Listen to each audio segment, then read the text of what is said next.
തന്റെ മരണത്തിന് ആരും ഉത്തരവാദികളല്ല. ജീവിതം മടുത്തതുകൊണ്ട് പോകുന്നു.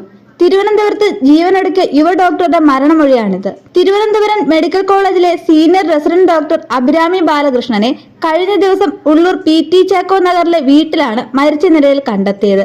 അനസ്തേഷ്യ മരുന്ന് അമിത അളവിൽ കുത്തിവെച്ചതാണ് മരണകാരണം. ചൊവ്വാഴ്ച വൈകിട്ട് 6:30ഓടെയായിരുന്നു സംഭവം. അഭിരാമിയെ ഫോണിൽ വിളിച്ചിട്ട് കിട്ടാതെ വന്നതോടെ അമ്മ വീട്ടുടമയെ വിവരമറിയിച്ചു. വീട്ടുടമയും ഭാര്യയും അഭിരാമിയെ വാതിലിൽ മുട്ടി വിളിച്ചെങ്കിലും വാതിൽ തുറന്നില്ല. തുടർന്ന് പിൻഭാഗത്തെ ജനലിന്റെ ചില്ലുകൾ തകർത്തു നോക്കിയപ്പോഴാണ് അഭിരാമി ബോധരഹിതയായി കിടക്കുന്നത് കണ്ടത്. വാതിൽ ചവിട്ടിപ്പൊളിച്ച് ഉടൻ തന്നെ ആശുപത്രിയിൽ എത്തിച്ചെങ്കിലും ജീവൻ രക്ഷിക്കാൻ കഴിഞ്ഞില്ല. തിരുവനന്തപുരം വെള്ളനാട് സ്വദേശിയാണ് അഭിരാമി. ചൊവ്വാഴ്ച വൈകുന്നേരം 3 മണിക്കും അഭിരാമി വീട്ടിൽ വിളിച്ചിരുന്നതായി ബന്ധുക്കൾ പറയുന്നു. ദിവസവും പലതവണ മാതാപിതാക്കളെ വിളിക്കുമായിരുന്നു. ചൊവ്വാഴ്ച വിളിച്ചപ്പോഴും പ്രശ്നങ്ങൾ ഉള്ളതായി തോന്നിയിരുന്നില്ലെന്നും ബന്ധുക്കൾ പറയുന്നു. 5 മാസം മുമ്പാണ് കൊല്ലം സ്വദേശിയായ ഡോക്ടറുമായി അഭിരാമിയുടെ വിവാഹം കഴിഞ്ഞത്. ജീവനെടുക്കാനുള്ള കാരണങ്ങളൊന്നും അഭിരാമിക്കുള്ളതായി അറിയില്ലെന്നാണ് ബന്ധുക്കൾ പറയുന്നത്. സംഭവത്തിൽ അസ്വാഭാവിക മരണത്തിന് പോലീസ് കേസെടുത്തിട്ടുണ്ട്.